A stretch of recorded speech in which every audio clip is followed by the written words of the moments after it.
అంటే స్థాయి మించి అంటారా? మన స్థాయి మించి ఉంటారా? మించి ఉంటారు. ఇప్పుడు మన స్థాయికి తక్కువ ఉన్నాడు నీతో అలా మాట్లాడడానికి ధైర్యం చేయలేడు. నీ దగ్గర ఇప్పుడు నేనే ఉన్నాను, నా దగ్గరికి ఎవరు రారు. నాకు చాలా మంది అంటారు ఈ అమ్మాయికి చాలా యాటిట్యూడ్ ఎక్కువ అని. నేను విన్నాను చాలాసార్లు. నాకు నేను భయంతో మాట్లాడిన అంతే తప్ప యాటిట్యూడ్ లేదు, ఏమీ లేదు. నేను చాలా ఫ్రీగా మాట్లాడుతూ ఉంటాను. నేను మేబీ ఆ సిచ్యువేషన్లో నేను సరిగ్గా హ్యాండిల్ చేయలేకపోయాను. కొంచెం అలాంటివి వచ్చినప్పుడు I couldn't take it properly. దానివల్ల మేబీ కొంచెం అధైర్యపడిపోయి నేను వదిలే బాబు మనకు అవ్వదు ఎందుకులే. వస్తాయండి నిజంగానే ఉంటాయండి. ఉంటాయా?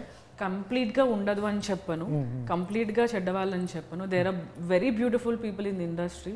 అంటే ఎంతో వెల్కమింగ్గా ఒక అమ్మాయికి రెస్పెక్ట్ ఇస్తూ, ఆ క్యారెక్టర్కి రెస్పెక్ట్ ఇస్తూ మిమ్మల్ని ట్రీట్ చేసే విధానం కానీ there are very beautiful people. Example మా నందు అండ్ వరుణ్, మా టీమ్ అంతా కూడా దే వెరీ బ్యూటిఫుల్ పీపుల్. ఎందుకంటే వాళ్ళకి పెళ్ళిళ్ళు అయిన వాళ్ళకి వరుణ్కి చిన్న పాప ఉంది. నాతో ఎప్పుడు చెప్తూ ఉంటాడు. So it is very important for every men, ఒక ఆడపిల్లని మంచిగా ట్రీట్ చేయడం వాళ్ళకి చాలా ఇంపార్టెంట్.